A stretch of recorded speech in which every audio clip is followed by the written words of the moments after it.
자, 결격사유에 대해서 마저 보는데요. 거기 수형자 부분이 나오는데 114페이지에 이건 뭐 형법적인 얘기니까 여러분들이 아까도 전 시간에 말씀드렸듯이 우리는 언제 결격에서 벗어나냐 그 기간을 기억하면 됩니다. 자, 1번을 보면 금고 이상 실형 선고를 받고 그랬죠. 금고 이상. 그 다음에 집행이 종료됐다고 돼 있죠. 집행 종료의. 그 다음에 집행 면제. 그 단어들을 기억하여 종료와 면제. 그리고 3년. 동글뱅이를 쳐줘야지 그 목차에다가. 그래서 정리를 그렇게 해야 됩니다. 그러면 우리가 수형자라는 것은 이제 구금 상태에 있는 것을 말하는데 첫 번째가 금고 이상이라고 되어 있죠. 지금 실형을 받았다고 되어 있어요. 그 이자가 집행에 들어가서 집행이 종료됐다. 그 다음에 하나는 집행이 이제 면제됐다고 되어 있어요. 이렇게 종료와 면제를 구별해야 돼. 그러면 거기 1번에 보면 그 왼쪽에 그 금고 이상이라고 되어 있는데 여러분들이 뭐 그건 신경 쓸 것은 없는데 참고로 우리는 형법이라는 법이 있잖아요. 형법. 형법이라는 것은 범죄와 형벌을 정한 우리 육법 중에 하나인데 국민이 어떤 범죄를 저지르면 형벌을 가하게 되어 있어요. 그 우리나라 형벌은 9가지 형벌을 취한다고 거기 참고로 써놓은 거야. 다 필요 없고 여러분들한테는. 우리는 이제 사형제도가 가장 중한형이죠. 우리는. 그 다음에 징역형, 이제 금고형 이렇게 돼 있어요. 사형, 징역, 금고. 그 다음 그 밑으로 이제 뭐 상실, 정지, 벌금, 구류, 과료, 몰수에서 9개인데 여기서 금고 이상거리 있어요. 이상이니까 중한형이 결국은 징역과 사형을 말하는데 우리나라는 사형을 교수형에 처해버리면 뭐 죽여버리는 거니까 결격을 따져야 할 이유가 없지. 결국은 여기서 금고 이상이라는 것은 이 징역형을 포함하는 거예요. 징역 금고를 말합니다. 그래서 여기서는 여러분들이 그걸 참고로 기억을 하세요. 자, 그러면 여기서 더 중요한 것은 또 하나가 이제 뭐냐면 거기 맨 밑에 줄을 봐봐요. 공인중개사법은 물론이고 그 밖에 다른 법에다가 동글뱅이 쳐야 다른 법. 맨 밑에. 그래서 여기는 이 법뿐만 아니라 다른 법을 포함한 모든 법이 결격이 돼버려요. 어떤 법을 위반했더라도 징역, 금고형을 받으면 뭐가 돼버려? 결격이 돼버린다니까. 그럼 예를 들어서 A라는 자가 절도죄를 저질렀어요. 절도. 그래가지고 징역 1년이 형이 확정됐어요. 그럼 결격이란 얘기죠? 형법을 위반했잖아. 그래도 결격. B라는 자가 만약에 교통사고를 냈어요. 크게 사고를 내가지고 뭐 사람 여러 죽고 다쳤어. 교통사고 특례법에 따라서 징역 2년을 선고받아 버렸어요. 결격이 아니야? 결격이라니까 모든 법. 그 다음에 C라는 자는 국가보안법 위반했어요. 북한을 찬양 고무했대. 금고형에 처했어요. 금고 1년. 여러분 사상범들은 정치범 이런 사람들은 되게 금고형에 처합니다. 이게 금고나 징역형은 이 구금 상태의 두 대에 징역은 노동을 가미하는 거고 금고는 금고 속에 그냥 넣어놓는다는 것이요. 이게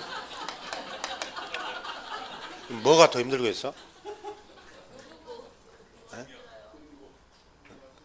역마살이 낀 사람은 금고가 더 힘들어요.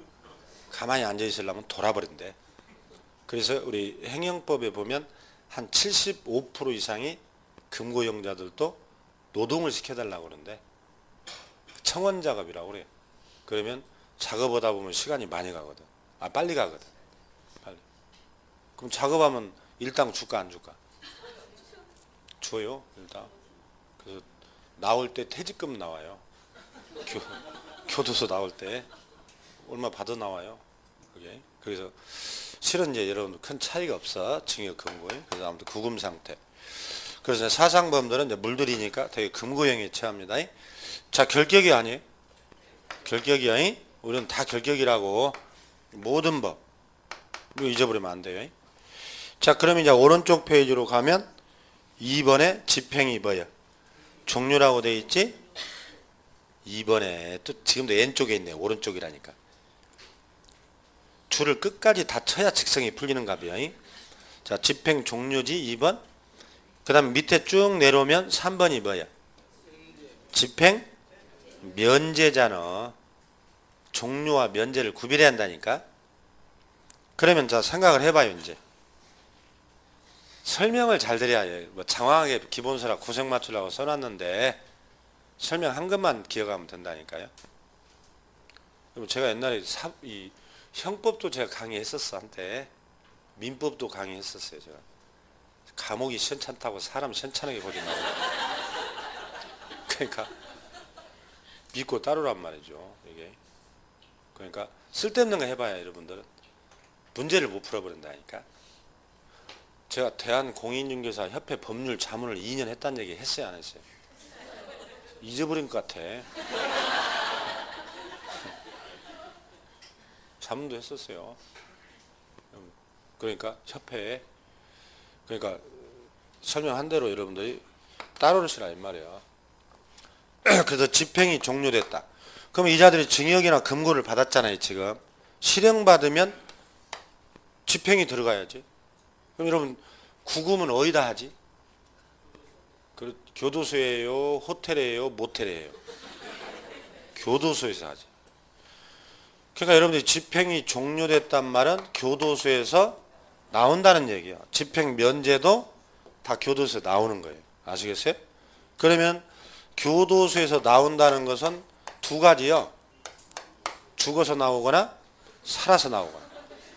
두 가지잖아. 살아서 나오는 것도 둘 중에 하나예요. 거기 기억본에 보면 만기 석방으로 나오거나 임시로 석방돼서 미리 나오거나 둘 중에 하나라니까. 그러면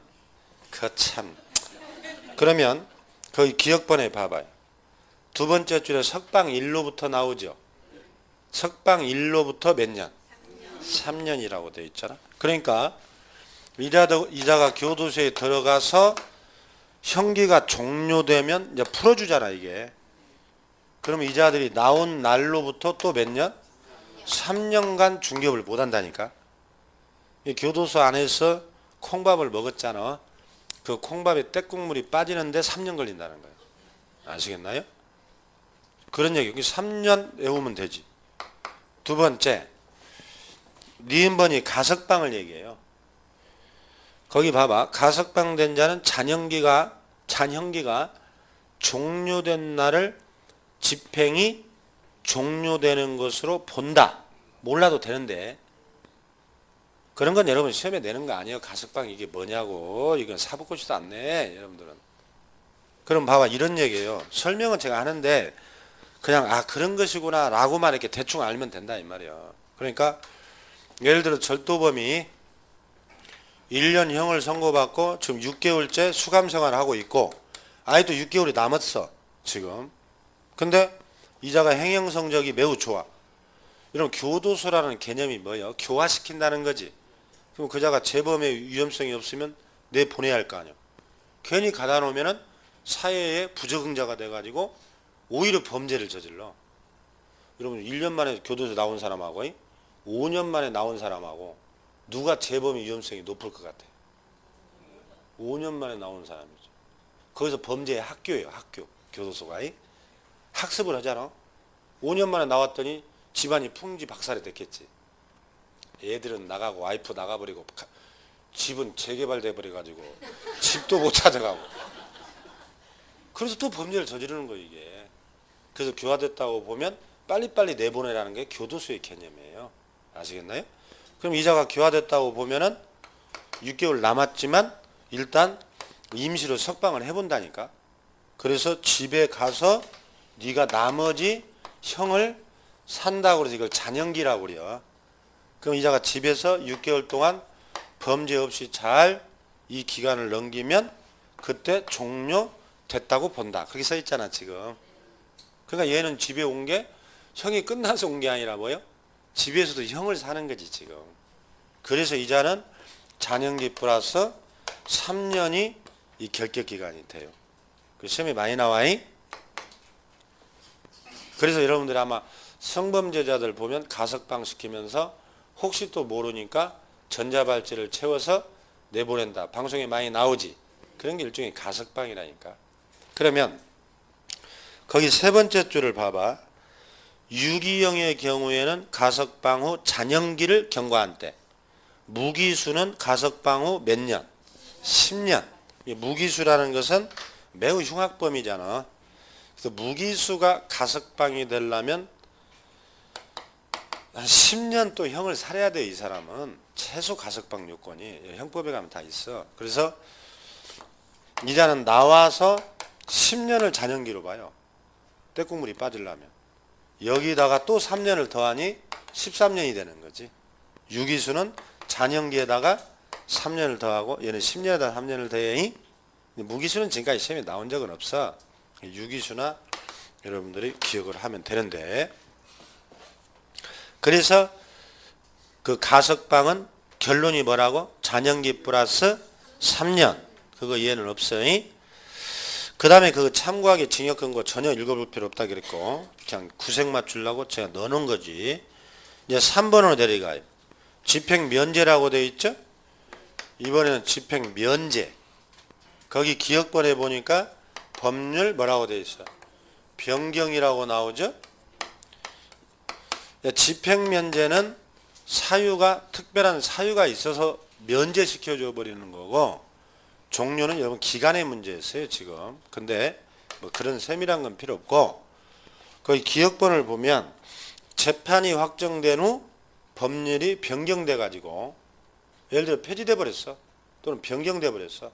그 그자가 그 행위가 범죄를 구성하지 아니할 때 그자를 바로 풀어줍니다. 이런 걸 집행면제라고 그래요. 그러니까 자 이런 얘기지. 법률 변경, 이게 여러분 우리나라 형법 1조에 나와요. 매우 중요한 조문인데 형법에 이런 거예요. 국가보안법으로 지금 C가 금고 1년을 선고받고 교도소에 있어요 지금. 이자가 지금 3개월 수감 중이고 현재 9개월이 남아있는 상태에서 남북한이 예를 들어서 화해 무드가 조성되면서 국가보안법이 폐지돼 버렸어 국회에서. 그럴 수도 있잖아. 앞으로 그런 날이 와야 되겠지. 통일을 대비해서. 아, 통일을 싫어하나요? 우리 한반도가 살 길은 통일밖에 없는 거죠. 지금 여러분 보세요. 미국, 중국, 일본. 지금 미국은 모든 동아시아의 이쪽을 일본한테 다 맡기려고 하지 지금. 방위비 같은 거 다 우리가 더 내라고 보다. 지금 그런 상태잖아요. 그러니까 힘이 없으니까 일본 놈들은 한국을 아주 지금 우습게 알기 시작하지. 이런 거 위안부 그 소녀상부터 해가지고 돈으로 떼어보려고 그랬잖아. 아, 돈 10억엔 줬으면 먹고 떨어지라는 거지. 그 민족의 상처를 돈 10억 원에. 그런 발상 자체가 아주 우습게 보는 거지 한국. 그 남북이 만약에 통일이 한 7천만 인구가 되고 자성력이 갖춘다면 이 대외 주변 전국이 이렇게 함부로 못하죠 사실은. 그런 생각이 안 드나요? 그래서 장래에 이제 이게 어떻게 되든지 이제 그건 모르겠어요. 이제 또 말 잘못하면 좌파 우파 해버리니까 아무튼 뭐 좋게 돼야 되겠지. 그래서 법률 변경. 그래서 국가보안법이 아무튼 폐지돼 버렸어 이게. 폐지돼 버리면은 지금 이 국가보안법으로 입안해서 교도소에서 들어있는 사람, 이제 법률이 없어 있다는 것은 앞으로는 처벌 안 하겠다는 거지. 그러면 현재 지금 교도소에 있는 사람들을 끝까지 살려야겠어, 풀어줘야겠어 여러분 생각에. 그렇죠. 법은 상식이에요. 그거 다 풀어주게 돼 있어요. 법이 이제 없어져 버렸으니까. 그러면 이자는 9개월이 남았지만 운 좋게 풀린 거지. 운 좋게. 그래서 이자는 나온 날로부터 3년일까 잔영기 9개월을 합칠까, 이게 이제 문제라니까. 집행면제는 그냥 법률이 없어져 버렸기 때문에 나온 날로부터 3년인 것이지 가석방처럼 잔영기를 플러스하는 것이 아니에요. 이제 그게 시험 내면 또 어려워. 또 막 헷갈려. 지금 분명히 얘기해 줬어요. 그래서 3년 이렇게 정리하면 되겠어요. 넘겨보. 니은번에 그 형의시효는 여러분들한테는 필요 없어요. 그건 나온 적이 없어. 나오지도 않을 거고. 디귿번 봐봐요. 아까 뒤에서 누가 뭐라고 했던 거 특별사면 나오잖아. 거기 그것이 무엇이 궁금했는지. 자, 특별사면. 오케이. 여러분 특별사면 누가 하죠? 에? 대통령이 하죠. 특별사면. 우리는 거기 뭐라고 써놓기는 했는데 다 필요 없어. 여러분들은 사면일로부터 몇 년? 3년만 외우면 돼. 누가 어떤 절차를 거쳐서 사면하냐. 그런 것은 사법고시도 안 나와. 전혀 필요 없는 거야. 여러분들한테. 또 그렇게 얘기하고 가면 저것도 저 몰라서 저러는 거 아니냐. 또 그렇게 의심만 하는 사람이 있어. 아무 필요 없다고 여러분. 여러분 조금 있으면 성탄절 특별사면 하겠네. 에? 아니구나 참. 3.1절 참 특별사면 하겠네. 3.1절 8.15 광복절 석가탄신 성탄절 그런 거 매번 하죠. 이게 그게 이제 특별사면이에요. 특별사면이 좋을 수도 있고 안 줄 수도 있겠죠. 이건 대통령의 권한입니다. 우리나라는 강력한 대통령 중심제이기 때문에 대통령이 국무회의 심의만 거쳐서 할 수 있어요. 국무회의 임원들은 참가 인원들은 되게 장관들이거든. 장관을 누가 뽑아요? 대통령. 내가 이 사람 풀어주고 싶다. 반대하는 사람 일어나봐. 그럼 가만히 앉아 있어요. 그럼 풀어줘 버립니다. 여러분 특별사면 할 때 보면은 꼭 여야가 싸우지. 왜 너그 편만 풀어주냐고. 그러죠? 그런 거예요. 이 특별사면은요 선진국에서 이런 거 없습니다. 거의 없어. 다 사문화됐어요. 후진국 아시아에서나 이런 거 실컷합니다. 여러분 생각해 보세요. 경찰이 며칠을 잠복근무해서 잡놈을 잡았어. 범인을 검사가 한술에 되도록 공소장을 써. 판사하고 계속 변호사 와서 갑론을박이 벌어져. 해가지고 깎고 해서 형 1년을 때렸어. 지금 교도소에 있어. 근데 며칠 지나서 대통령이 와요. 너 힘들지? 예. 집에 가라. 이게 여러분 특별사면입니다. 그럼 그 사람은 집에 가면서 뭐라고 하겠어? 머리를 조아리면서 성은이 망극하옵니다 하면서 평생을 종처럼 삽니다. 이게 이제 왕조 정치의 잔재예요. 이게 이 사면이라는 게. 그래서 옛날에 다 없어졌어. 선진국에서는. 근데 우리나라는 지금도 이 사면을 왕성하게 하죠. 그래서 다 뭐요? 친정체제를 구축하려고 악용하면은 다 자기 편만 풀어줘 버려. 국민의 세금으로 잡놈 잡아놓고 그러죠. 그래서 가급적이면 사면은 아주 엄격하게 해야 돼요. 사실은 잘 이용을 못하면 이 독재에 아주 보탬이 되는 제도예요. 항상 제도가 문제가 아니라 제도를 이용하는 사람이 문제거든요. 그 여야가 항상 다투는 거예요. 너그 편만 풀어주지 말라고. 그래서 이게 사면은 오래전에 많이 사문화됐는데 아직도 우리나라는 많이 하죠. 그걸 양심적으로 해야 되는데. 자 봐봐요. 아무튼 특별사면은 몇 년이라고? 3년입니다. 그 다음에 거기 5번째 줄을 봐봐요. 중간에 일반사면이라고 나오지. 일반사면을 받은 뭐야? 즉시. 그것만 기억하면 돼. 일반사면은 즉시입니다. 그래서 전에 한번 일반사면은 즉시 벗어난다. 그렇게 한번 딱 나온 적이 있어. 그렇게밖에 안 나와. 그럼 또 거기 써졌어. 내가 써놨어. 뭐 일반사면은 대통령이 뭐 국회의 동의를 받아서 사면을 하게 되면 뭐 공소권이 없어지고 막 써서 다 필요 없어 여러분들은. 그냥 일반사면은 뭐라고? 즉시 벗어나이? 그럼 뭐가 더 좋은 거예요? 일반사면이 더 좋지. 그것만 알면 끝이에요. 그럼 다음 주에는 또 헷갈려요. 특별히 좋겠지 하고 또 그거 다 찍고 와요. 자 이렇게 정리를 하세요. 그 다음에 이제 박스 밑에 2번으로 가면 금고 이상의 형을 선고하고 집행을 유예한 거예요. 그러면 그 목차에 보면 집행유예 기간 중에 있는 자, 거다 줄을 치하여 집행유예를 받으면 얼마 동안 결격이라고? 집행유예 기간 동안만 결격이라니까. 자, 이런 얘기예요. 아까 실형을 받으면 교도소로 끌고 가는 게 집행이었죠. 그럼 봐봐, 잘 들어야 돼. 그거 써봐야 필요 없다니까. 그냥 줄만 치라니까. 집행은 아까 교도소에서 한다고 했잖아. 그럼 여기는 집행을 유예했다고 했잖아. 그럼 얘는 교도소로 갔어요? 집으로 왔어요? 집으로 온 걸 집행유예라고 그래요.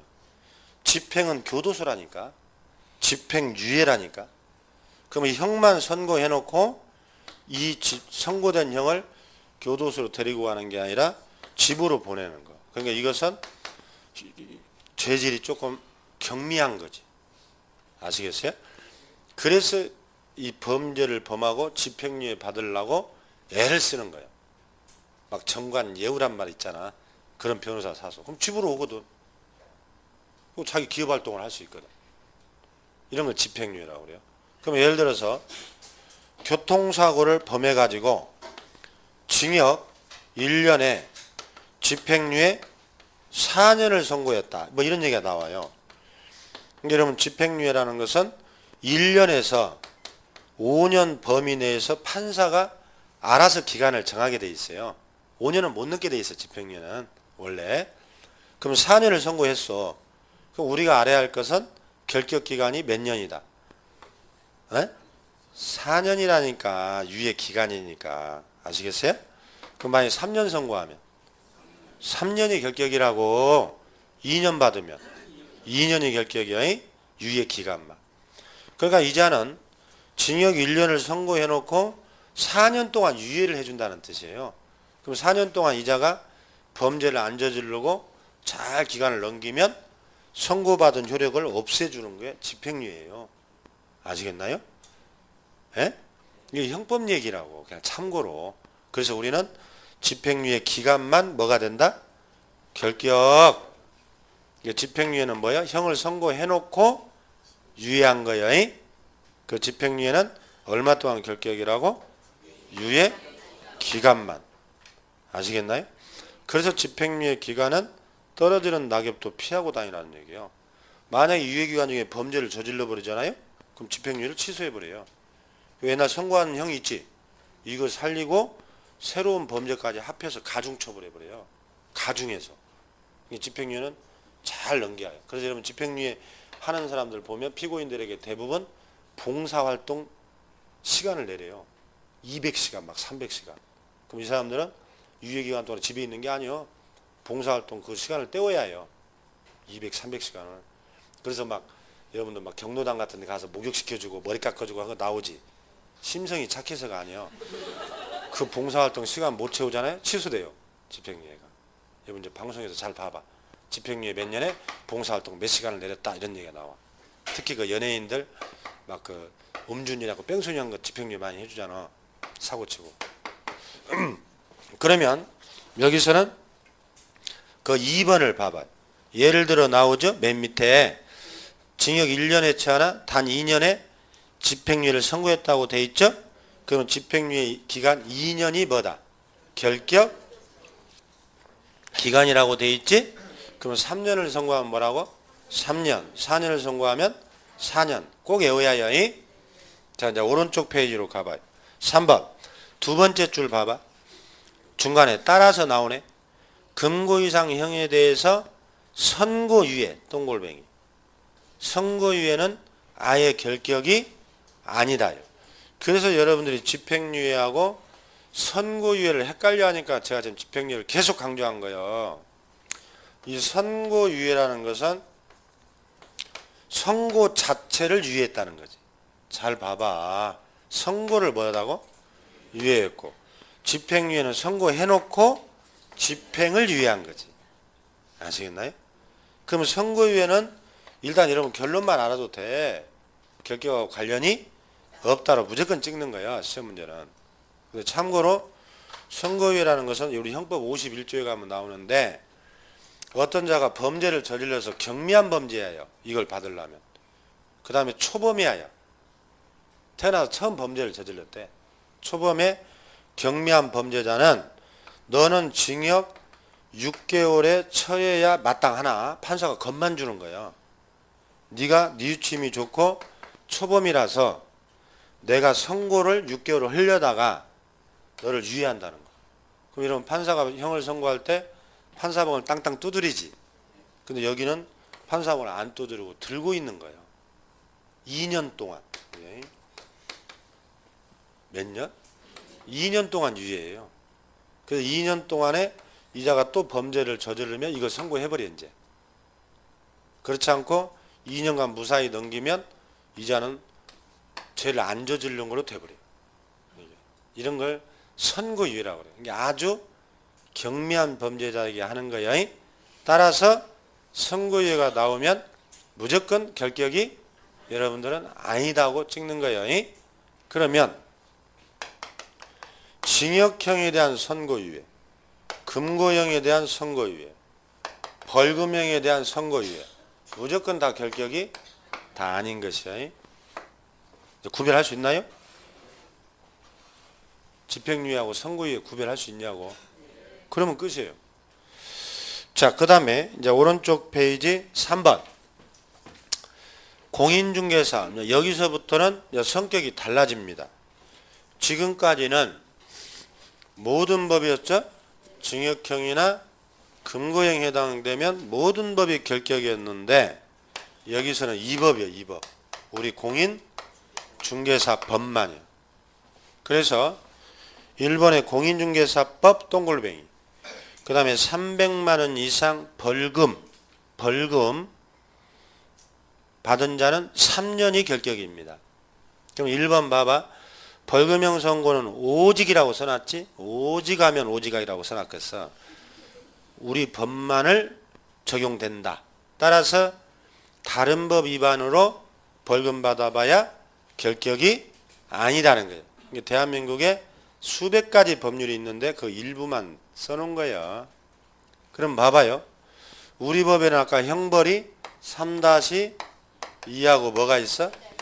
1-1이 있었잖아. 이걸 말하는 거예요. 여러분들 앞으로 3-1-1을 다 외우면 이게 이해가 되는데 아직은 잘 모르잖아 지금. 근데 아까 또 쓰네. 아까 이중등록하고 이중소속, 이중사무소 다 뭐였지? 1-1이었잖아. 그런 걸로 위반돼서 벌금을 얼마를? 300만 원 이상을 받으면 3년 결격이 된다는 뜻이에요. 아시겠나요? 그럼 만약에 교통사고를 내가지고 벌금 300을 받았네? 결격이 아니야? 좀 아니란 얘기 아니야? 폭행을 저질렀어요. 벌금을 400만을 받았어요. 결격이 아니야? 아니다 이 말이지. 그러니까 2법 300 딱 외워야요. 3년 결격입니다. 그래서 거기 1번에 5번째 줄 봐봐요. 자, 이 법을 위반했더라도 300만 원 미만을 받았거나 300만 원 이상이더라도 벌금형에 대한 선고유예 나왔네. 아무튼 선고유예가 나와버리면 무조건 뭐라고? 결격이 아니다. 없어. 잘 기억하시고 이제 넘겨보세요. 2번, 3번은 아직 필요 없고 넘겨보면 중간에 4번을 봐요. 4번에 보면 행정처분에 관련된 결격이 나와. 4번에 1번 첫 번째가 뭐예요? 자격 취소. 이제 여러분들이 1월 달에 늦게 오신 분들은 이제 기다려야 돼. 기다려야 돼. 그 지난 11월, 12월 달에 들었던 분들은 이 부분도 다 이제 어느 정도 연결이 될 거예요. 그래서 여러분 저 뒤에 35조에 가면 자격 취소가 나오거든. 4가지 사유가 나와요. 여러분 이렇게 딴 자격증을 취소하겠다고. 그러면 거기 보면 자격이 취소되면 몇 년 결격이라고 되어 있어? 3년이죠? 지금 공통 숫자가 다 3년 아니에요, 지금. 다 3년이지? 그러면 그 1번을 봐봐요. 자격이 취소된 후 3년이 경과되지 아니한 자는 자격을 취득할 수 없다. 이건 지난주에 한 거네. 그 다음에 등록의 결격 사유에도 해당된다. 그 두 줄이 시험에 자주 나와. 두 줄. 지난주에 여러분 우리가 운전면허증도 취소되면 1년간 못 단다고 그랬었지. 우리는 몇 년이라 했어? 3년간 시험을 못 본다니까. 결격도 3년이라니까. 그래서 이 특이하니까 시험에 최근에 2번이나 나왔어. 자, 아까 여기 자격이 취소되면 결격자는 시험 볼 수 있었어 없었어? 아까 다 있었잖아. 결격자 시험 볼 수 있다고 했잖아요. 특히 미성년자. 근데 여기서 보면 자격이 취소된 자는 결격인데 얘는 시험도 못 봐버려요. 특이하지? 아까 결격자들은 시험 볼 수 있는데 특이하니까 시험에 나오지. 그래서 유일한 예외가 자격 취소자여.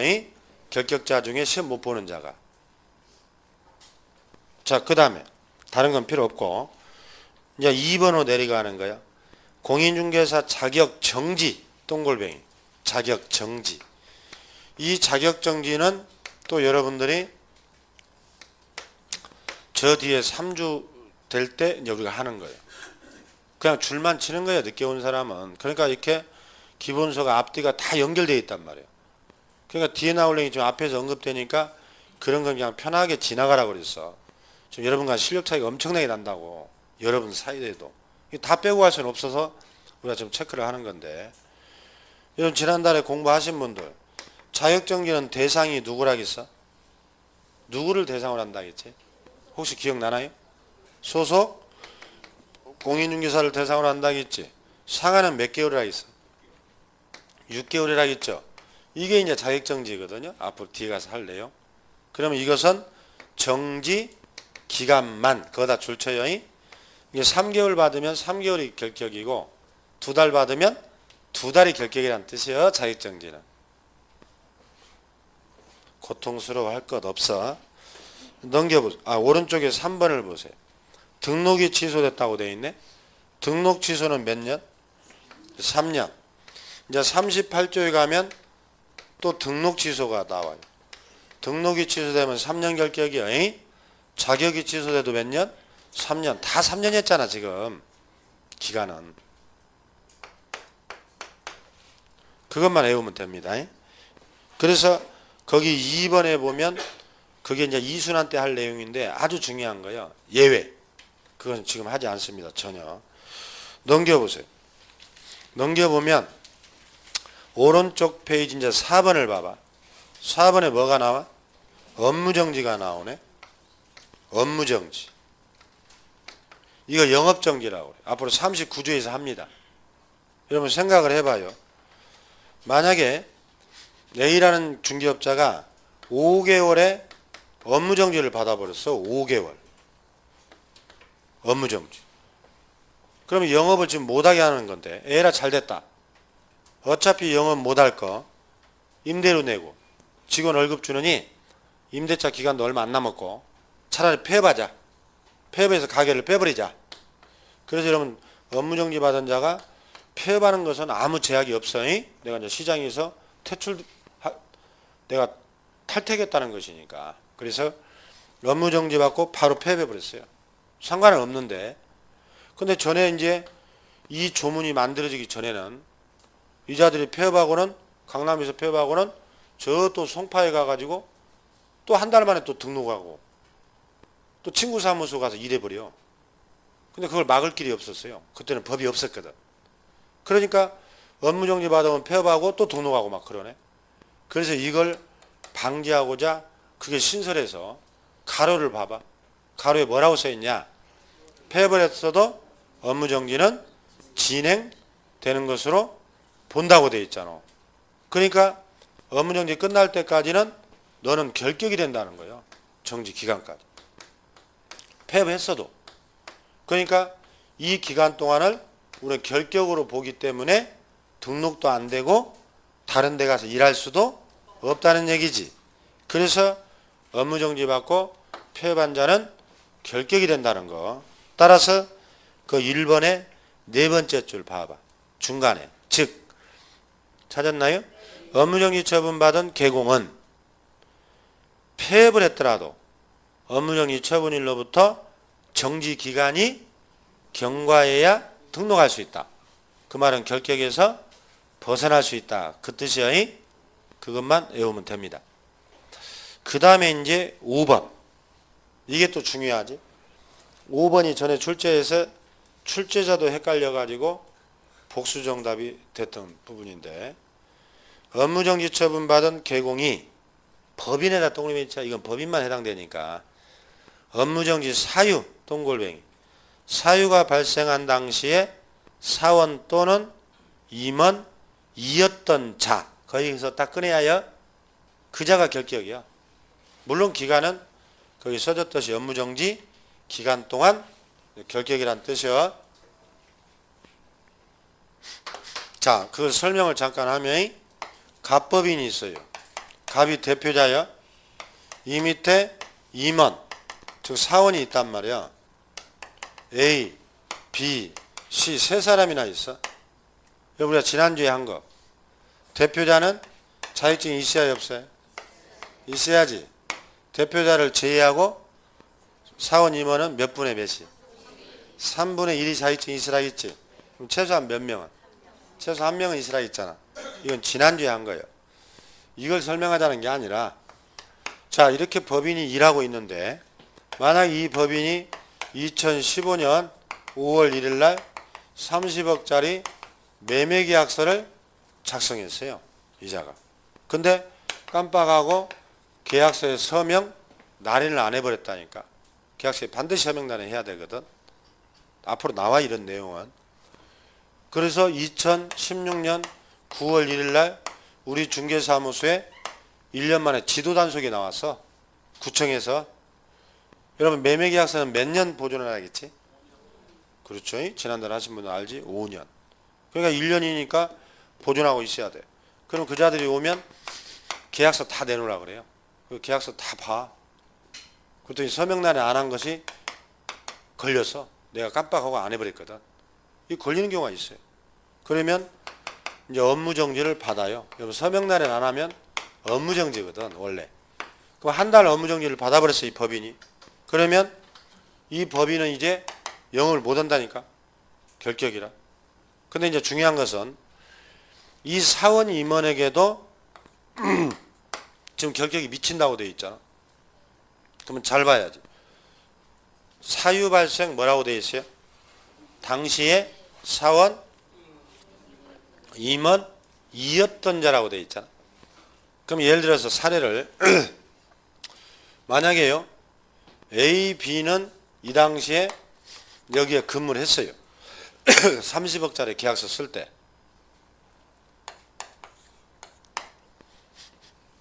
근데 C는 그 당시에는 근무 안 하고 취임한 지가 한 달밖에 안 돼. 그래서 지금 업무정지 받은 처벌 이유가, 사유가 작년에 서명 날인 안 한 사유 때문에 1년 만에 걸려서 이번에 처분을 받았죠 지금. 사유와 이 처분을 구별해야 되거든. 이걸 구별 못하고 복수응답이 됐다니까 출제자가. 그래서 이 A, B하고 갑은 그 당시에도 근무했어요. C는 안 했단 말이지. 그럼 이자들에게 결격이 미칠 때 A, B, C 모두에게 미치냐? 아니면 A, B만이냐? 그 얘기지? 거기 보면 사유 발생 당시니까 누구에게만 미쳐? A하고 B에게만 미치지. C에게는 안 미치지? 이게 사례로 나와 문제가. 잘 봐야 해요. 자, 그러면 거기서 2번을 봐요. 2번의 네 번째 줄을 봐봐. 다만 그 불이익을 받는 것은 업무정지 사유, 다시 동글뱅이, 발생 당시에 사원 또는 임원이었던 자이므로. 그럼 저기서 A, B, C 중에 누구를 가리킨다고? A, B하고 갑이지. 대표자. 이므로 업무정지 사유 발생 당시에는 임원이 아니었고 나중에 임원으로 취임. 누구를 가리켜? C를 가리키지. 그거요. 그렇게 이해하면 뭐 다 풀지. 뭐. 지금 워낙 설명을 잘하고 있어. 잘 들어야지.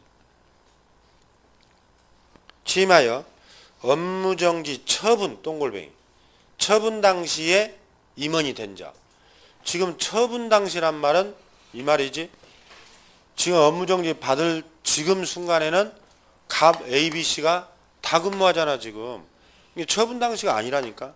사유 발생 당시지. 그 말이야. 그래서 처분하고 사유를 반대로 써가지고 복수응답이 돼버렸다니까. 자, 그렇게 정리하면 되겠어. 넘겨보세요. 넘겨보면 이제 마지막 5번이네. 사원 임원 중에 결격에 해당되면 안 된다고 그랬죠. 자, 이런 얘기예요. 만약에 갑이라는 대표자 ABC가 있어요. 이 네 사람이서 이제 법인을 만들려고 생각을 해봐. 등록 전이라고 봐. 그럼 이 중에 한 사람만 결격이어도 아까 등록을 안 해준다고 그랬지. 그래서 만약에 C가 파산자가 끼어있네. 그럼 등록해줘 안 해줘? 안 해주지? 또는 C가 집행유예 기간 중에 있네.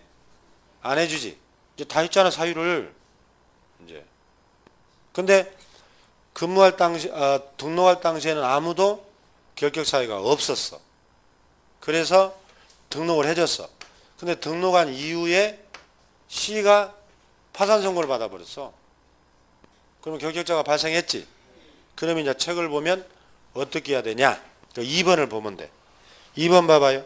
법인의 사원 임원 중 1인이 결격에 해당되더라도 법인 자체가 결격이 되고 등록이 취소될 수가 있어요. 근데 네 번째 줄, 다만 그 사원 임원을 다섯 번째 줄, 사유 발생이라도 몇 개월, 2개월 내에 또 2개월 나왔네. 그걸 해소해야 돼. 해소란 말은 아까 파산자를 복권을 해주든지 복권 결정 아니면 해고하든지 해야 해요. 안 해버리면 등록이 취소돼 버려요. 사원 임원은 등록 취소 똥골뱅이. 오른쪽 페이지 맨 밑에 아까 고용인은 2개월 내에 안 하면 뭐 했어? 업무정지였지. 아, 오른쪽 페이지라니까 페이지 두 페이지가 있잖아 양쪽에. 자, 그렇게 해서 우리가 다 정리가 된 거예요. 이게 결격이요. 이 결격을 몰라버리면 여러분 두세 문제를 못 풀게 돼 있어. 40문제 중에. 그러니까 결격의 내용을 잘 기억하셔야 돼. 이렇게 해서 여러분 결격을 다 봤는데, 자, 징역형하고 금고형이 나오면 이 법이요, 모든 법이요. 아까 모든 법 위반이었지? 벌금이 나오면 2번만이라겠죠? 이건 이제 구별 못하면 엉터리고. 집행유예는 결격이 아니야? 얼마 동안? 유예기간이었죠? 선고유예는? 아예 아니었죠? 일반 사면은? 즉시였죠? 즉시. 가석방은? 전형기 플러스 3년. 업무정지. 폐업했어요. 업무정지 기간만 결격이었죠. 이거 빼면 다 3년 아니야. 공통 숫자가. 뭐 간단하다니까. 잘 기억을 해야 돼. 자, 이제 어디로 가냐면 이제 중개사무소로 가는 겁니다. 131페이지. 이제 사무소는 뭐 한 문제가 출제가 되는데 뭐 어려움이 없는데, 자, 중개사무소 요건에 대해서는 우리가 지난주에 했었는데 사무소의 유형은 크게 세 가지입니다. 그래서 그 131페이지에 1번 중개사무소 설치라고 돼 있죠. 동골뱅이 넘겨봐요. 오른쪽 페이지 맨 밑에 2번 뭐라고 돼 있어? 분사무소라고 돼 있지. 그 다음에 여러분들이 139페이지로 가면 뭐가 나와? 공동사무소가 나오네. 그래서 사무소는 세 가지요.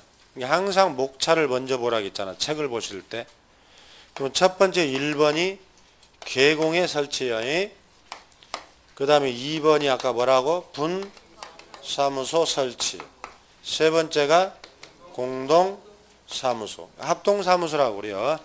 우리 합동변호사, 합동법무사, 합동중개업자 그렇게 부를 수 있다 이 말이에요. 그러면 계공이라는 자는 우리가 등록한 자니까 여기에는 법인도 있고 공인중개사도 있고 중개인도 있다고 그랬지? 자, 그러면 1번부터 보면 중개사무소의 131페이지, 자 32페이지를 봐요. 2번에 1번. 자, 여기는 조문만 딱 보면 돼. 자, 계공은 그랬네. 등록관청 관할구역 안에 동골뱅이 사무소를 둘 때 한 개만 둘 수 있다. 이를 1등록 1사무소라 한다. 따라서 모든 계공은 등록관청 관할 내에 한 개만 돼야 한다. 그거 얘는 없어. 그래서 이런 걸 우리가 1등록 1사무소라 그래요. 그러니까 여러분 강남구에 등록을 했다면 강남구 내에 하나만 두란 뜻이에요. 강남구에 하나 두고 송파에 또 하나 두고 다 이중사무소가 돼버려요. 그 이중사무소는 다 금지돼요. 그러면 다른 거 필요 없고 오른쪽 페이지로 가면 3번에 제재를 봐봐. 제재는 끝부분에 보니까 또 등록 취소라고 되어 있네. 걸리면 등록이 취소될 수 있어요. 물론 재량이지만 여기는 형벌은 뭐야? 1-1이라고 되어 있어. 그거 외에는 없고 그 다음에 그 밑에 3번을 봐요. 임시중개시설물이네. 계공이 천막 그 밖에 이동이 뭐여? 용이한 임시중개시설물을 뭐여? 설치해서는 아니 된다. 네 번째 줄 봐봐. 사무소에 해당할 정도는 아닌데 도명, 천막, 대형 파라솔이나 탁자, 임시창고, 가설물 이런 걸 설치해놓고 현수막 걸어놓은 거야. 상호나 전화번호서. 이거 떴다방이라고 그러지. 그 떴다방을 처벌하는 법이 그겁니다. 임시중개시설. 자, A라는 사람이 강남에 사무소를 가지고 있다니까. 근데 일회 신도시에 2000세대의 아파트가 지어져. 아파트. 그러니까 이 분양권을 전매하기 위해서, 중개하기 위해서 전매를 이 중개업자가 모델하우스, 견본주택 주변에 파라솔, 의자, 텐트, 천막을 쳐놓고 여기서 분양권을 막 중개한단 말이에요. 그리고 저녁에는 퇴근하고 다음날 출근하고 이런 식으로 임시로 중개시설을 설치하고 영업하는 행위를 흔히 우리가 떴다방이라고 그러지. 그럼 떴다방은 어떻게 처벌되냐? 그 2번. 제재 역시 등록 취소에다가 1-1이야. 그러니까 임시중개시설물도 형태는 사무소가 두 개잖아 결국은. 그래서 우리는 이중사무소나 임시중개시설물은 제재가 똑같아요. 자, 그 다음에 그건 제재만 알면 돼. 그러니까 아까 이중 등록이 있었죠. 이중 소속이 있었지. 이거 다 금지됐죠. 여기도 등록 취소에다가 1-1. 지금 이중 사무소 임시 중개 시설물도 등록 취소 1-1이었잖아. 이자 들어가는 것은 다 1-1이요. 자, 그 다음에 분사무소를 봐요. 맨 밑에 법인 동골뱅이. 법인 개공은 대통령이 정하는 절차에 따라 등록관청에 신고 동골뱅이 신고해야 돼. 관할구에 왜 분사무소를 둘 수 있다라고 돼 있네. 넘겨보면 거기 네 번째 줄을 봐요. 다른 법률 규정에 따라 중개업을 할 수 있는 법인. 이걸 우리가 특수법인 한다겠지. 특수법인도 분사무소 설치할 수 있다. 그러나 개인은 뭐야? 설치할 수 없다. 그러니까 여러분 분사무소란 법인만 설치가 가능해. 개인들은 된다 안 된다? 안 된다. 분사무소는 등록을 해 신고를 해. 신고한다고 돼 있죠? 가장 기본적인 거예요. 그러면 갑법인이 있어요. 여러분들은 항상 분사무소가 나오면 강남구가 본점 주사무소라고 딱 기준을 잡아야 돼. 1분 내에 풀어야 되니까 문제를. 그럼 우리가 지난주에 했던 거예요. 갑이 대표이사요. 대표자. 자격증 있으라겠지. 지난주에 등록 기준에서 자본금이 얼마? 5천. 이게 등록 기준이었거든. 이렇게 등록하고 대표자 있는 곳을 우리가 주된 사무소라고 그래요. 그 다음에 이 주사무소가 분사무소를 설치한다는 거예요. 지금 우리가 분사무소를 보는 거고 지난주에는 주사무소를 본 거예요. 자, 그러면 자 2번에 1번 봐봐요. 분사무소는 주사무소 동골뱅이 소재지가 속한 시군구 두 번째 줄 제한 동골뱅이 시군구별로 설치하되 시군구별로 한 개를 뭐요? 초과할 수 없다고 돼 있지. 그게 조문이요. 잘 기억해야. 그러니까 분사무소는 주사무소를 포함한 제외. 강남구에는 분사무소를 설치할 수가 없다는 거지. 강남구에 또 내면 이중사무소가 돼. 하나의 구에. 그런 원리의. 그 다음에 나머지 250여 개 시군구에 최소 몇 개? 한 개씩은 설치할 수 있다. 그러면 송파구에다가 분사무소 낼 수 있다는 거지. 강남만 제외하면 되니까. 서울이 25개 구잖아. 최대한 내면 몇 개요? 24개가 되겠지. 그런 얘기고. 그 다음에 2번으로 내려가는 거야. 분사무소에는 공인중개사를 뭘로 둬야 된다? 책임자 동골뱅이. 다만 특수법인은 그러하지 아니하다 그랬네. 그러니까 분사무소에는 책임자가 있는 거예요. 그러나 특수법인은 재량. 책임자를 공인중개사로 해도 되고 안 해도 되는 재량이라니까. 그러면 분사무소에는 책임자 자격증이 있어야 해요. 아까 주사무소에는 대표자였지. 얘도 자격증이 있어야지. 그래서 말이 본점 지점의 형태를 띠고 있지만 업무는 완전히 독립 단절되어 있어요. 주사무소는 대표자가 계약서 쓰는 거고 주사무소는 책임자가 쓰고 책임자만 서명 날인하는 거예요. 서로 업무에 영향은 없어요. 그냥 독립되어 있다. 이렇게 알고 이제 책을 읽어야 해요. 그러면 그 1, 2번을 잘 기억해야 해요. 1번, 2번을 좀 설명했는데 처음 하는 분들은 밑에 3번 실무교육, 오른쪽에 4번 보증설정, 5번 분사무소, 오른쪽 페이지. 이건 필요 없어 여러분들한테. 아직은. 나중에 이제 보증설정 제도를 해야 되거든. 그러니까 그건 필요 없다겠어. 자, 3번 봐봐요. 분사무소 설치는 그럼 뭐 신고를 어디다 해야 되냐? 자, 분사무소 설치 신고는 주사무소 동골뱅이 등록관청에 하의한다 그랬네. 그리고 그 두 줄, 세 줄, 네 줄은 매우 중요한 거예요. 그건 이제 이순환 때 하는데 지금 여러분들이 분사무소에 대한 내용을 다 모아놓은 거니까 잘 모르지. 자, 이런 얘기네. 지금 송파구에다가 분사무소를 설치한다 하더라도 신고를 어디다 해라고? 주된 사무소인 강남구에다 해야 해요. 강남에 설치 신고를.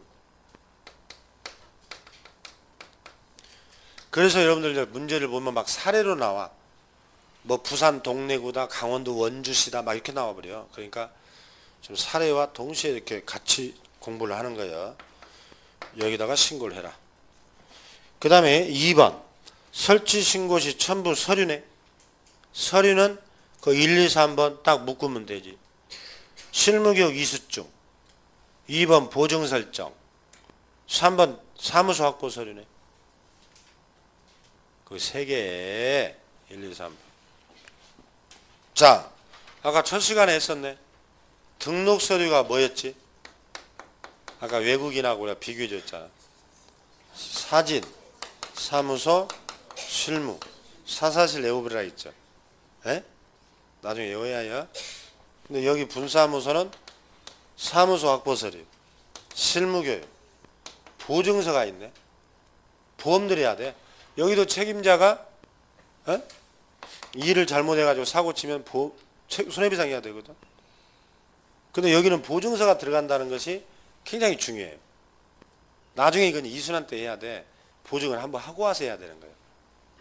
여기는 그냥 사실보, 등록 서류는 사사실. 이런 식으로 차츰 외워가야 해. 뭐 서류까지 외워내면 뭐 남보다 앞서가겠지만 지금 전체 틀을 보는 게 중요합니다. 분사함수가 뭔지 지금 넘겨보세요. 넘겨보면 분사함수 설치할 때도 아까 등록할 때와 마찬가지로 이제 수수료 내는 건 당연하고 4번 이제 신고필증이라고 나오네. 자, 분사함수 설치 신고를 받은 등록관청 이게 강남구청이요. 내용이 적합하면 신고필증 교부해라 라고 돼 있네. 그러니까 신고필증을 송파에다가 분사함수를 내지만 신고필증을 누가 만들어줘? 강남? 구청장이 만들어주잖아. 신고필증을. 신고 완료증명서 누가 만들어준다고? 강남? 구청장이 쓰니라고 정신없네. 강남으로 나올지 강동으로 나올지 강북으로 나올지 어떻게 알아서 강남이라고 써?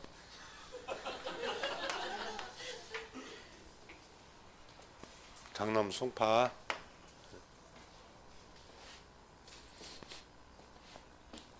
이건 신고필증이라고 그래요. 그럼 강남구에서 신고필증을 만들어주면 이 신고필증을 찾아다가 게시해야 할까 안 해야 할까? 게시하고 해야 해요. 99페이지 한번 가봐. 얼른 가봐. 99페이지. 거기 가보면 아까 봤던 게시 의무가 나오죠. 그 맨 위에 봐봐. 아까는 이제 처음 하는 분들은 몰랐었지. 그 맨 위에 보니까 가로에 뭐라고 써 있어? 법인의 분사하면서 그 신고필증이라고 나오잖아. 이게 이거야. 분사하면서는 신고필증. 99페이지에 맨 위에 원본. 징하게 페이지도 못 찾아. 눈에 안 띄면 그냥 넘어갈 거지만 눈에 띄니까 저 뒤에 사람 말이에요. 앞에는 잘하고 있어 두 줄까지. 자, 넘겨보세요. 한 장을. 또 한 장을 넘겨보면 거기 중간에 3번 봐봐. 아까 5개 광고물 성명 표기 나왔지. 거기 보면 자 1번의 세 번째 줄 가로 봐봐. 성명에 누구 이름을 쓰느냐. 가로가 법인은 누구? 대표자. 분사무소는 책임자라고 써졌잖아. 가로. 이렇게 앞뒤가 연결되어 있단 말이에요. 그러니까 처음 하는 분들은 그러려니 하고 자꾸 지나가다 보면 다 이렇게 연결돼. 이게 빨리 한수란이 끝나야 되는 거예요. 그래야 여러분들 진정한 공부가 되는 거예요. 아시겠죠? 이제 다시 원위치로 가면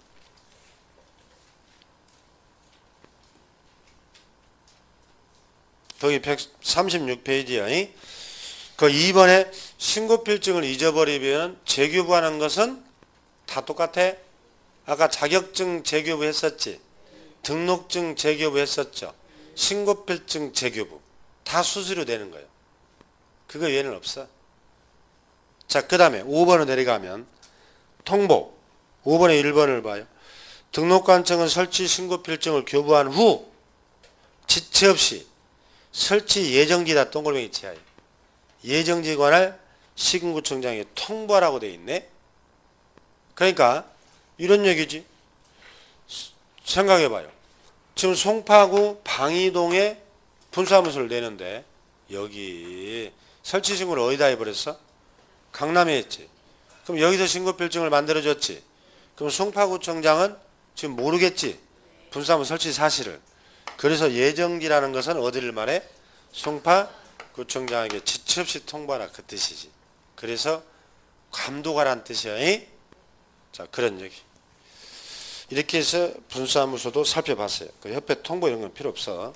넘겨보면 이제 공동사무소가 나오네. 여러분 공동사무소라는 것은 또 별거 아니에요. 이제 합동사무소를 생각하는 거예요. 변호사들. 우리 중개업자도 합동사무소 할 수 있거든. 자, 여기가 강남 사거리요. 갑이라는 중개법인이 있어요. 을이라는 공인중개사인 개공. 그 다음 뭐 하나가 또 뭐가 있지? 병이라는 중개인. 제가 지금 종별을 다 항상 계속 따로따로 써주잖아. 세 가지라고. 이게 설명을 잘 드려야지. 그럼 이자들이 지금 중개업을 지금 하고 있어요. 사거리에서.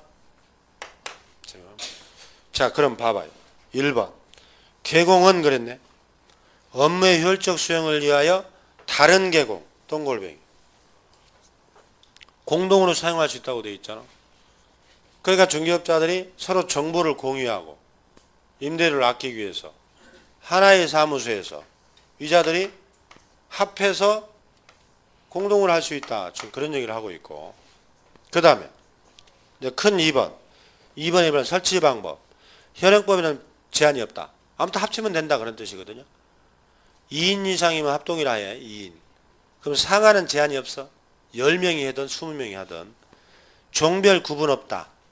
방금 제가 종별을 일부러 법인, 공인중개사, 중개인 세 사람을 다 썼잖아. 이 상관없이 하나로 모여서 다 할 수 있다는 얘기고. 등록관청을 면적 제한 없고.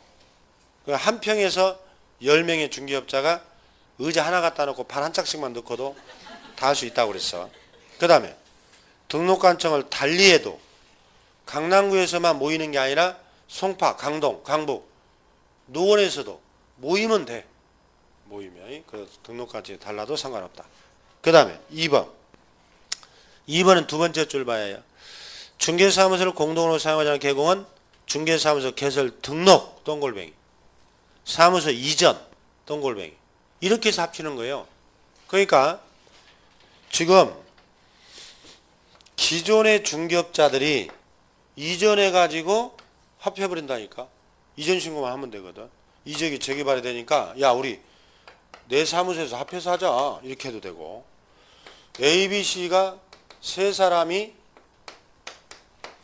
지금 우리 강남 세럼에 같이 공부했어요. 스터디도 같이 하고 밥도 같이 먹고 어려울 때 서로 도와주면서 세 사람이 동시에 합격했어. 야 우리는 돈 한 2, 3천만 원씩 내가지고 하나의 사무소에서 각자 등록을 하자. 너는 아파트를 전문으로 하고 너는 단독만 하고 너는 토지하고 이렇게 분담했다니까. 이렇게 각자 등록하는 것은 이건 공동 사무소로서 가능한 거야. 그게 바로 등록 또는 이전. 동글뱅이 칠하겠죠? 그 다음에 이때 사용할 권리가 있는 다른 계공의 승낙서에다 절차해요. 다른 계공의 승낙서. 그것도 시험에 2번 나왔어. 자, 이런 얘기네. 지금 갑사무소가 임대인이 A예요. A. 건물주가 3년 임대차 계약을 했거든. 3년을. 그래서 아직도 2년 남았어. 근데 이자들이 여기서 합해서 공동을 하기로 했다니까. 그럼 이자들이 사무소 확보 서류를 다 내야 돼요. 이전 신고할 때. 그럼 임대인을 만나서 임대차 계약서를 꼭 써야 되냐? 어? 아니면 다른 중개업자의 승낙서냐? 뭐라고 돼 있어? 승낙서라고 돼 있죠. 에? 그것도 시험에 나왔어요. 2번이나 최근에. 자, 그 다음에 이제 3번에 1번. 계공은 업무의 효율적 수행을 위하여 다른 계공과 공동을 사용할 수 있을 뿐이므로 운영은 개별적이다. 동골뱅이. 운영은 개별적. 따라서 중개업을 영위하는 데서 각종 의무, 뭐 휴업 신고를 한다, 보증 설정을 한다, 인장 등록을 한다, 개시, 각자 부담. 그것만 알면 끝이에요. 그러니까 10명의 중개업자가 하나의 사무소에서 하고 있다니까. 그럼 전부 다 자격증 개시 이하야 안 해? 다 이하요. 등록증 다 이해한다니까. 각자 벽에다가 도배를 하겠지. 각자니까 다 이해한다고. 보증 설정도 다 따로따로, 인장 따로따로. 그 다음에 사고 치면 책임은 연대 책임일까 각자일까? 거기 써졌잖아. 책임도 각각. 이 결론은 사무소만 같이 쓰지 각자 개인의 고유한 개성을 잃지 않고 사무소만 같이 쓸 뿐이야. 그런 걸 공동사무소라 그래요. 없어요. 넘겨보세요. 넘겨보면 4번에 예외가 있어. 공동사무소를 설치하는 제한되는 경우가 있어. 자, 첫 번째 줄 봐봐. 계공이 업무정지 기간 중이네. 동골뱅이. 기간 중에 있다면 공동으로 사용할 수 없다고 되어 있어. 자, 이런 얘기예요. 그게 신설된 거예요. 최근에. 원래는 공동사무소 설치하는 거 일체 제한이 없었거든요. 그럼 만약에 이 세 사람이 모였어. 야, 앞으로 이 지역에 재개발이 된다는데, 야, 우리 사무소가 아무래도 크고 위치가 좋으니까 여기 모여서 하자 그랬어. 그래가지고 뭐 예를 들어서 1월 10일 날 만나서 그렇게 하자고 다 합의를 봤어. 야, 2월 1일 날 전부 다 사무소를 이전하기로 했다니까. 근데 1월 15일경에 이 갑이 업무정지 3개월을 받아버렸네. 전에 계약서 쓴 게 잘못돼가지고. 그러면 이자들이 이때 업무정지 중인 사무소로 이전해서 공동사무소 설치하는 것은 안 된다는 거예요, 지금. 그러면 이 업무정지 받은 자도 같이 막 묻어서 같이 해버리거든. 단속이 안 되겠지. 예? 그래서 업무정지 받고 있는 사무소에는 여기다가 이전할 수가 없게 해버렸다니까. 거기다 등록할 수도 없게 해놨어요. 간단하잖아. 간단할 때 표정이 그런가요, 지금? 어? 간단하죠?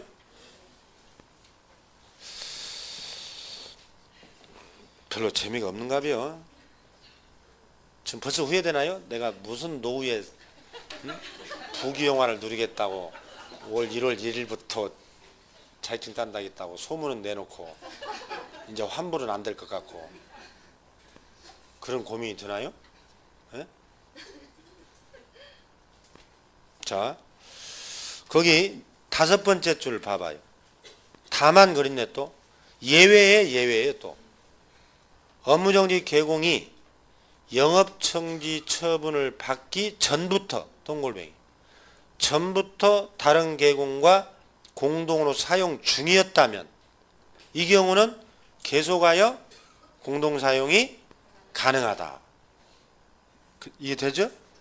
그러니까 아까 얘기했던 것처럼 세 사람이서 동시에 합격해 가지고 야 우리 각자 등록을 해 가지고 각자 등록을 해서 지금 영업을 5개월째 하고 있어. 잘하고 있어.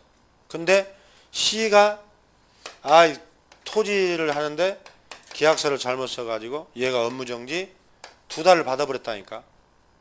그러면 얘만 못하지 다른 사람은 그대로 그 사무소에서 할 수 있게 해줬다니까. 얘 하나 때문에 다 못하게 하면 중대한 영업방해지. 그런 거야. 처음부터 공동사무소를 하다가 업무정지 받은 사람 한 사람이 받았다면 나머지 사람은 계속 할 수 있는데 아까처럼 공동사무소를 차리기 전에 업무정지 중인 사무소로 이전할 수는 없다가 다르죠? 이게 제한이에요. 그래서 여러분들이 사무소 설치는 유형이 3가지를 다 본 거예요. 첫 번째가 등록한 개공의 설치. 두 번째는 분사무소 설치. 분사무소는 개인들은 낼 수 없었죠? 주사무소를 제외한 나머지 시군, 구에 설치할 수 있었죠? 한 개씩만. 분사무소 설치 신고는 어디다 해야 해요? 주사무소에 해야지. 그거. 그 다음에 공동사무소는 중개업자들이 하나의 사무소에서 각자 자기 영업을 하는 거. 이런 걸 공동사무소라고 그래요. 그러면 이제 이자들이 사무소를 강남에서 하다가 나는 제주도로 가서 하겠다. 사무소를 다 이전할 수 있을까 없을까? 다 있어야겠지. 그럼 강남에서 뼈를 묻어야 해요? 한번 차렸으면? 그래서 우리가 거주 이전의 자유, 헌법상 있듯이 직업 선택의 자유도 내가 어디에서 하든 내 자유예요. 우리 헌법상이 다 기본권이요. 그럼 생각해봐. 내가 제주도로 이사 갔어. 생업을 거기서 중개업을 하려고 그래요. 그럼 거기서 중개업 하게 해줘야 할 거 아니야. 그래서 사무소 이제 이전이 나오지 4번. 전국 어디든 다 이전할 수 있게 돼 있어요. 이제 이전부터가 우리가 다음 주에 이제 할 내용이에요, 이게. 그래서 오늘 설치를 받고 이전을 하면서 다음 주에 또 사무소를 간단하게 보게 됩니다. 여기는 한 문제가 꼭 나오기 때문에 그래요. 자, 오늘은 여기까지 하겠습니다. 수고하셨습니다.